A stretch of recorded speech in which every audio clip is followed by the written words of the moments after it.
अभी जो प्रोडक्शन है हमारी फ़िशिंग सेक्टर की, इसमें हम कैसे इजाफा कर सकते हैं? ये अभी तक हम 300-325 मिलियन डॉलर्स के अराउंड मौजूद हैं। क्या ये मुमकिन है कि इसको हम 1-1.5 बिलियन डॉलर्स तक भी लेकर जा सकें? नहीं, देखें, इस सारी चीज़ को समझना बड़ा ज़रूरी है कि यस, इस वक्त हम तकरीबन नहीं, इस लास्ट जो डाटा आया उसमें हम 490 मिलियन तक पहुंचे हैं और आज तक हम 500 मिलियन तक नहीं पहुंच सके। और इसकी सबसे बड़ी वजह यह है कि हमारे जो सी फूड के स्टॉक्स हैं वो डिप्लीट हो चुके हैं। और एक बड़ी एक्सटेंसिव रिपोर्ट शाये हुई थी, बड़ी रिसर्च के बाद, 10 साल रिसर्च के बाद, जिसको स्टॉक असेसमेंट रिपोर्ट कहते हैं हमारी। और उसके पता लगा था कि हमारे समुंदर के अंदर 80% हमारे स्टॉक्स डिप्लीट हो चुके हैं। और ये सिर्फ पाकिस्तान में नहीं हुआ, ये पूरी दुनिया में यही हुआ है कि ओवर फिशिंग की वजह से स्टॉक्स डिप्लीट हो गए। उसको बाकी दुनिया ने कवर किया है विद एक्वाकल्चर। तो अगर हम आगे जाना चाहते हैं तो हमारे पास मौजूदा स्टॉक ऐसे नहीं है जो हमें ये 1 बिलियन या 1.5 बिलियन के टारगेट्स को हम अचीव कर सकें।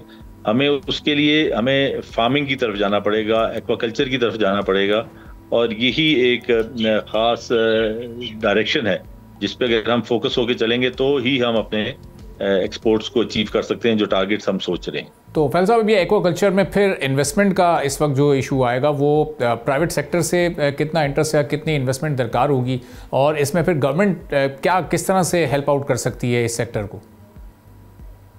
देखें, ये बड़ा इंपॉर्टेंट सवाल है कि प्राइवेट सेक्टर, यस, देखें, कोस्टल बेल्ट सिंध और बलूचिस्तान के पास है। और इस कोस्टल बेल्ट पे सबसे बड़ा मसला जो इस वक्त दरकार मसला आ रहा है वो ये है कि लैंड ओनरशिप का। इन दोनों प्रोविंसेस में जो लैंड है वो उसकी ओनरशिप के जो प्रोसीजर्स हैं, जो इस वक्त डॉक्यूमेंटेशन है, वो बड़ा एक सवेयर मसला है, सिंध में खास तौर पे और बलूचिस्तान में भी। तो इस वजह से इस सेक्टर के अंदर जो नहीं हो सके, जिस स्पीड से होना चाहिए तरक्की नहीं हो पा रही। इसकी जो लैंड की अवेलेबिलिटी है और लैंड की जो डॉक्यूमेंटेशन है वो सही नहीं है, जो मरीन के साथ साथ है। दूसरी तरफ अगर आप देखेंगे कि लास्ट ईयर पंजाब गवर्नमेंट ने एक बहुत ही ज़बरदस्त पायलट प्रोजेक्ट किया था और नवंबर में उन्होंने 3 महीने के अंदर उन्होंने 120 टन झींगा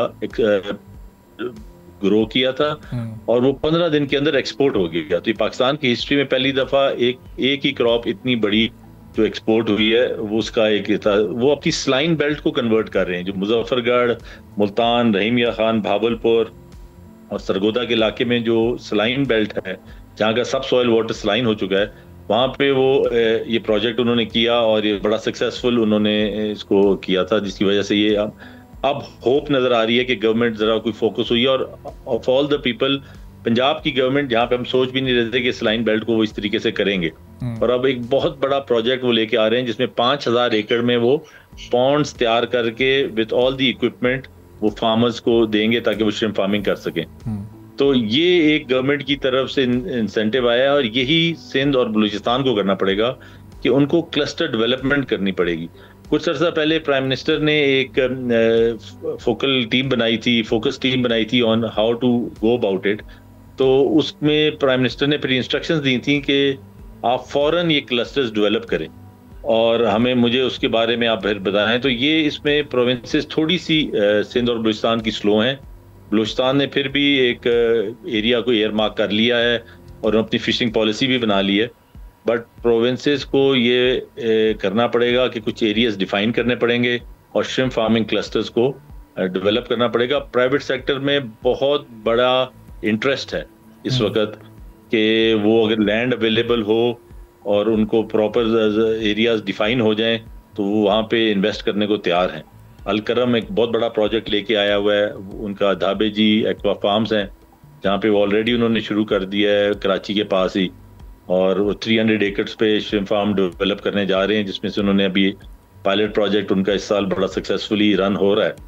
तो प्राइवेट सेक्टर इज मोटिवेटेड, लेकिन जमीनों की इश्यूज की वजह से सिंध और बलूचिस्तान में चीज स्पीड अप नहीं हो पा रही। सब्सक्राइब करें और बेल दबाएं ताकि कोई खबर रह न जाए।